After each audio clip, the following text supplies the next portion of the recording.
The solicitor's name was on the door in gold lettering. James hadn't noticed it on the way in. He sat in an unfamiliar chair in an unfamiliar office.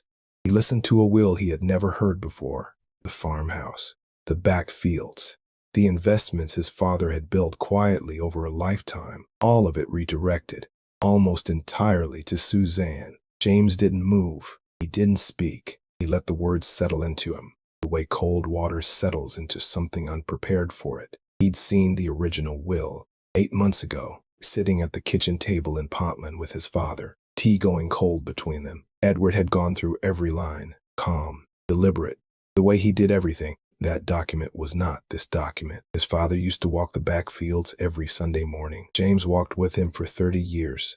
At the tree line, Edward would always stop. He'd look out across the land and say the same thing, that one day it would all matter, that James would know what to do with it. James had believed every word. The solicitor was still talking.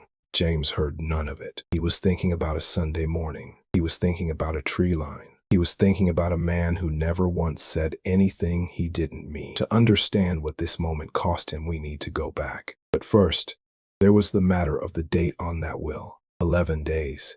His father had been gone 11 days longer than that. He drove back to Portland without music, without a call, without anything. The A696 was quiet for a Monday afternoon. He barely noticed it. Fields on both sides. Gray sky sitting low over everything. The kind of afternoon his father would have called honest weather. James pulled into the farmhouse driveway and turned the engine off. He didn't go inside. He sat in the driver's seat and looked at the front door. The door his father had painted twice in 20 years, dark green both times because Edward Calloway did not believe in changing things that were working. The hanging basket beside it was still there, dry now. Nobody had watered it in weeks. 40 minutes passed. He knew because he watched the clock on the dashboard without meaning to. The urge to call Suzanne was immediate and loud. He could feel it sitting in his chest, hot, pressurized, ready. He wanted to ask her directly. He wanted a straight answer, and he wanted it now. But something older and quieter held him back. He'd learned that from his father, too. Don't speak until you're sure. Don't move until you know where you're stepping. He wasn't sure yet. He didn't know enough yet. He got out of the car, went inside, and put the kettle on. He sat at the kitchen table, the same table where he and Edward had read the original will together, and he opened his phone. The new solicitor's firm had a website. It had been registered 14 months ago.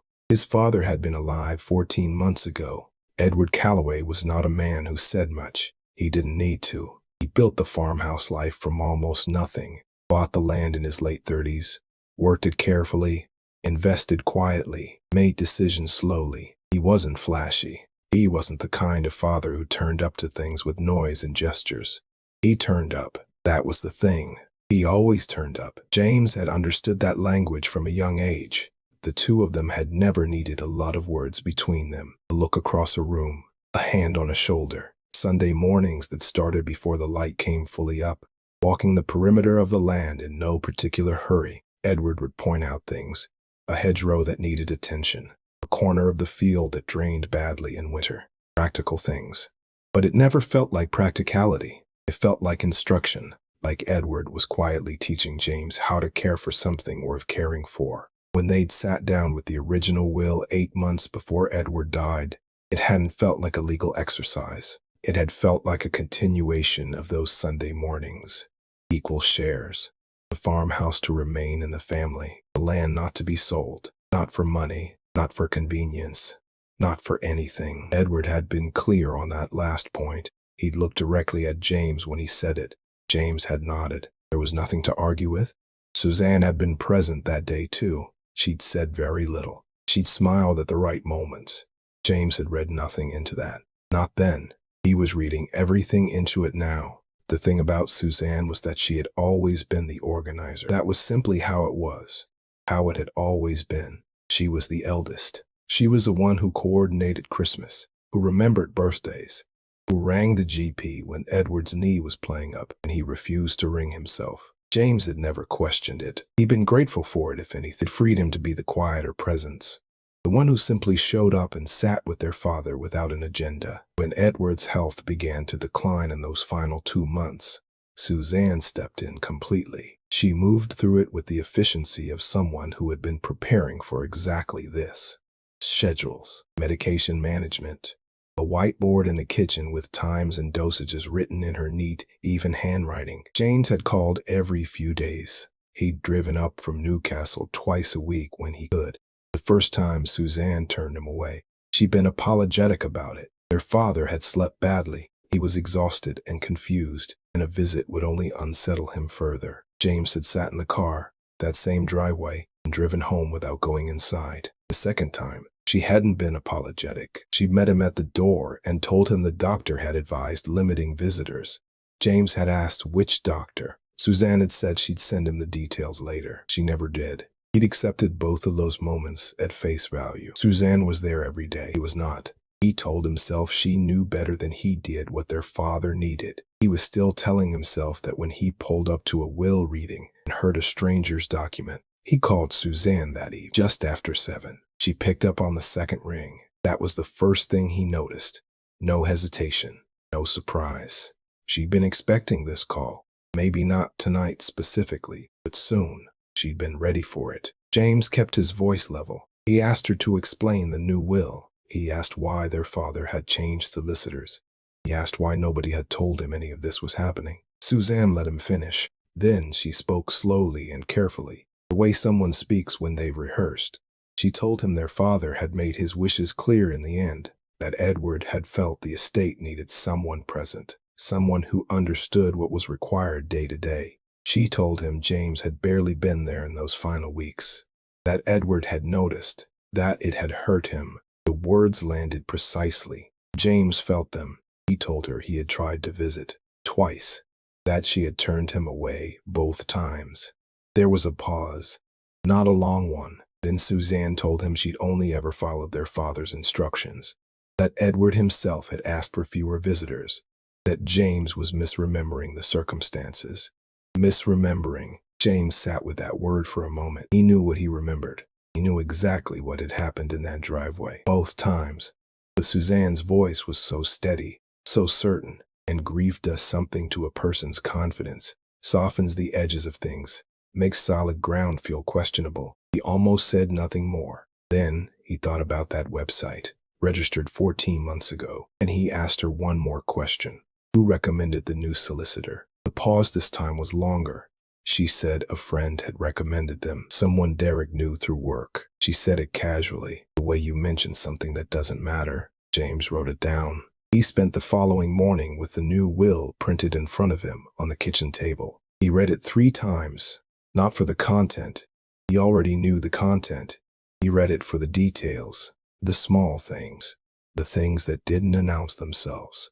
The firm was called Harwick and Lorne, Newcastle City Center, established, according to their website, 14 months ago. James searched for the founding partners. One name came up clearly. The other was harder to find. Requested a copy of the full will from the firm directly. They confirmed receipt of his request and advised a 5 to 7 day turnaround. Then he looked at the witness signatures. 2 names. The first was Patricia Knowles. He recognized that. Patricia had been with the family for nearly 2 decades. The second was Derek Reed. James set the paper down. A husband witnessing his wife's inheritance. James wasn't a solicitor, but something about that felt wrong in a way he couldn't immediately name. He made a note to check. Then there was the date again. 11 days before Edward died. James pulled up the text messages from that period, the ones Suzanne had sent him with updates on their father's condition. On the date the new will was signed, Suzanne had texted James at 4:17 in the afternoon. Dad resting comfortably. No need to come up today. She had sent that message from the farmhouse while a solicitor was there. He didn't sleep well that night or the night after. He lay in the dark and did what grief and suspicion do together when left unchecked. He went in circles. He turned the same facts over and over until they stopped feeling like facts and started feeling like interpretations, like things he could be wrong about, because Suzanne had been there every day for 8 months. That was real. Nobody could take that from her. She had managed the medications, the appointments, the shopping, the phone calls from well-meaning relatives that Edward hadn't had the energy to take. She had done all of it. James had driven up twice a week when he could, and sat with his father for a few hours, and driven home again. Was it so unreasonable that Edward had felt the imbalance? James sat with that possibility for 2 full days. He turned it over honestly. He tried to see it from every angle. Then he called the family's original solicitor, a man named Gerald Firth, who had handled Edward's legal affairs for 30 years, and who James had met a dozen times in that farmhouse kitchen. Gerald picked up on the third ring. James explained what had been read at the will reading. There was a silence on the other end that said more than most sentences could. Gerald told him carefully and clearly that no instruction to update or revoke the existing will had ever been received from Edward directly. James asked him to repeat that. Gerald repeated it. No instruction from Edward directly. James stared at the wall of the kitchen for a long time after he hung. James asked Gerald one more question before the call ended. Had Edward ever contacted the firm personally in the last year of his life? A call, a letter, anything at all in his own hand? Gerald was quiet for a moment. Then he said no. The last direct communication from Edward himself had been 18 months ago, a routine query about a property boundary. Everything after that had come through a third party. James asked, who? Gerald said the correspondence had arrived by email. He read out the address.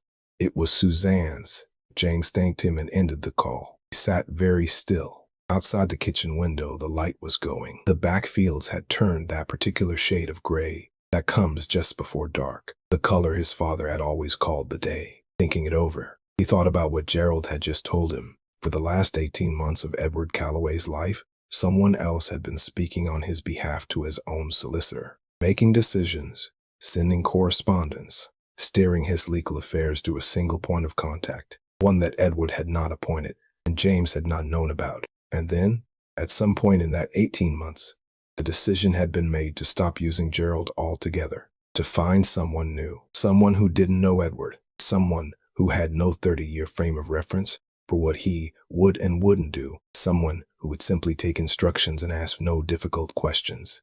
James wrote everything down, every date, every name, every detail. He wasn't circling anymore. He was moving in one direction, and somewhere at the end of that direction was his sister. He didn't tell anyone what he was doing. Not yet. He rang Edward's GP surgery on a Tuesday morning and requested a copy of his father's medical records for the final 6 months of his life. The receptionist explained the process. A formal request, a 2-week turnaround, a small administrative fee. James agreed to everything without hesitation. Then he pulled the bank statements from the joint account he and Edward had held together since James's mother had passed. It was a modest account, used for the farmhouse maintenance costs, the occasional shared expense. Nothing significant, but the statements told him something useful. They told him dates. He cross-referenced everything he had. The 2 visits Suzanne had turned him away, both logged in his phone as calendar entries, both corresponding within 48 hours of appointments at Harwick and Lauren's Newcastle office. He found the appointment confirmation emails forwarded from Edward's address, an address James still had access to, because Edward had never changed the shared password from the one they'd set up together 3 years ago. Suzanne hadn't known that. James sat with the printed emails in front of him and felt something shift. Not anger exactly. Something quieter than anger. Something that felt like the ground becoming solid again after weeks of it moving under him. He went to the small family gathering held in Edward's memory that weekend. A handful of relatives, sandwiches on the kitchen table. The hanging basket outside had been watered. Someone had thought to do that. Suzanne was there. She was warm and composed and gracious with the relatives. She hugged people. She told a story about their father that made 2 of the older cousins laugh. James watched her the whole time. He smiled when he was supposed to. He said what was required. He gave nothing away. He was becoming his father's son in ways he hadn't expected. The probate solicitor James found was based in Newcastle. A woman named Catherine Briers, recommended by Gerald Firth as someone who knew contested estate cases well. James laid everything out in her office on a Wednesday afternoon. The dates, the emails, the witness signatures, the 14-month-old firm. The correspondence routed through Suzanne. All of it. Catherine listened without interrupting. Then she was quiet for a moment. Then she said something James hadn't expected. She told him the new will, though unusual in its timing, might still hold. If Edward had demonstrated testamentary capacity at the point of signing, if he'd understood what he was doing and had not been coerced, the document could be legally sound regardless of how it had been arranged. James drove back to Portland in silence. He sat with that for 2 days. He thought about the cost of a legal challenge, financial, emotional, public. He thought about what it would do to what remained of the family. He thought about whether his father would have wanted this. He almost let it go. Then Catherine called him back on the Friday morning. Her voice was different, careful in a new way. She told him one of the witness signatures on the new will could not be verified. The second witness, listed as a neighbor named Robert Ainsley, had been contacted as part of her preliminary checks. Robert Ainsley had no memory of signing anything. James asked Catherine to keep going. She did. A colleague of hers with experience in professional conduct matters ran a search on Hark and Lawrence founding partners. The second name, the one that had been difficult to find on the website, was a solicitor who had previously practiced under a different firm, a firm that had handled a property dispute for a company connected to Derek Reed's contracting business 4 years earlier. A prior relationship, undisclosed, between the solicitor who drew up the new will and the husband of the primary beneficiary. James wrote it down without speaking. Then Catherine told him the second thing. A land developer based in Durham had been approached 6 weeks before Edward died about the farmhouse acreage. An exploratory conversation. Nothing formal, nothing signed, but documented. The developer's office had a record of the inquiry. The name on the record was Derek Reed. 6 weeks before the new will existed. 6 weeks before Edward had supposedly changed his mind about everything he'd ever said about the land. James set his pen down. He looked at the wall for a moment. This hadn't been a decision made in grief or panic or a daughter's desperation at a dying father's bedside. It had been arranged methodically over months, with a solicitor sourced through a prior connection, with a land developer already lined up, with James blocked from the farmhouse at precisely the right moments. Derek Reed had been planning to sell his father's land before his father was even gone. The call came on a Thursday. James almost didn't answer. Unknown number, local area code. He answered. The voice on the other end was older, careful, a little uncertain, the way people sound when they've been sitting on something for too long and have finally decided to put it down. Patricia Knowles, family's housekeeper, 19 years. She told him she'd heard through Margaret, Edward's cousin, that there was a legal matter underway regarding the estate. She said she'd been thinking about it since the funeral. She said there was something she needed to tell him. James sat down. Patricia told him she had been at the farmhouse on the afternoon the new will was signed. She'd been in the kitchen when the solicitor arrived. She'd been asked to step into the hallway while the paperwork was dealt with, but the door hadn't been fully closed. She described what she saw through the gap. Suzanne seated close beside Edward in his armchair. Edward upright but unfocused, his eyes open, his head listing slightly to one side the way it did when his medication was at its peak. A document on the side table, Suzanne's hand covering Edward's, guiding it slowly across the page. Edward hadn't spoken, not once, not a word. Patricia said she'd thought she was watching a daughter help a frail man hold a pen. She hadn't understood what she was really seeing. Not then. She understood it now, and she was sorry it had taken her this long to say so. James thanked her. He kept his voice steady until the call ended. Then he sat at the kitchen table in Portland. The same table, always the same table, and didn't move for a long time. The investigation had given him something to do with the grief. It had given him structure, direction, forward motion. Every new piece of evidence had been a thing to hold on to. A fact, a date, a name, solid things, things that kept him upright. Patricia's words took all of that away, because what she had described wasn't a legal technicality. It wasn't a procedural irregularity, or a conflict of interest, or an unverifiable signature. It was his father, in his armchair, eyes open and absent. A pen moved across a page by someone else's hand. His father hadn't changed his mind. His father hadn't looked at the balance of things and decided James had fallen short, hadn't lain awake in those final nights and reconsidered 30 years of Sunday mornings and decided they didn't count. Edward Calloway had not chosen Suzanne over James.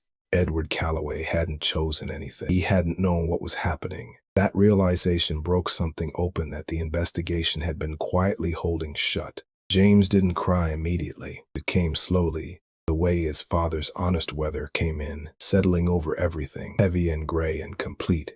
He sat with it. He let it come, and when it passed, something underneath it was clearer than anything had been in weeks. Catherine Breyer submitted everything to the probate court the following week. Patricia's witness statement, Edward's medical records, which confirmed he had been on high-dose pain relief for the 6 weeks prior to his death, a level that his GP noted would have significantly impaired his cognitive clarity. A correspondence timeline showing 18 months of legal communication routed exclusively through Suzanne, the prior professional relationship between Harwick and Lorne, and Derek Reed's business interests. The land developer's documented record of Derek's inquiry, timestamped 6 weeks before the new will existed. Suzanne retained a barrister within 48 hours. She contested every element. She submitted a counterstatement describing herself as a devoted and exhausted primary carer who had acted entirely within her father's wishes. Derek Reed did not support her statement. Facing potential exposure for fraud and conspiracy to commit estate fraud, Derek declined to testify on Suzanne's behalf. He did not attend a single court proceeding. James heard through a family contact that Derek and Suzanne were barely speaking, that the house in Pontland, their house, not the farmhouse, had gone very quiet. The new will was suspended pending full probate investigation. The farmhouse could not be sold. The estate was frozen. The land developer and Durham withdrew their interest without comment. Suzanne called James once during the proceedings. He let it go to voicemail. He listened to the message once. She told him this wasn't what their father would have wanted. She told him he was tearing the family apart. He deleted it, and he waited. The probate court delivered its ruling on a gray Tuesday morning in Newcastle. The new will was invalid. Insufficient evidence of testamentary capacity at the point of signing, compromise signing process. An undisclosed conflict of interest involving the instructed solicitor. The court found the document could not be considered a reliable expression of Edward Calloway's final wishes. The original will, the one drawn up 4 years ago, reviewed 8 months before Edward's death, witnessed by Gerald Firth and 2 independent parties, was reinstated in full. James inherited his equal share of the estate. The farmhouse remained in the family. The land was not sold. He didn't celebrate. There was nothing to celebrate. A court had simply confirmed what he already knew about his father, that Edward Calloway had meant what he said, that the man had been exactly who James had always believed him to be. That was enough. On a Sunday morning, some weeks after the ruling, James drove to Pontland before the light came fully up. He let himself in through the side gate the way he always had. He walked the perimeter of the back fields in no particular hurry. At the tree line, he stopped. He stood there for a long time. The land was quiet. The morning was honest. He thought about his father, not about the will or the court or Suzanne or any of it, just his father, the man who turned up, the man who meant what he said, the man who had stood in this exact spot and told his son that one day it would all matter. He'd been right. It did matter. Suzanne did not contest the ruling. She and James did not speak again. Some things can be taken from you. Some things find their way back.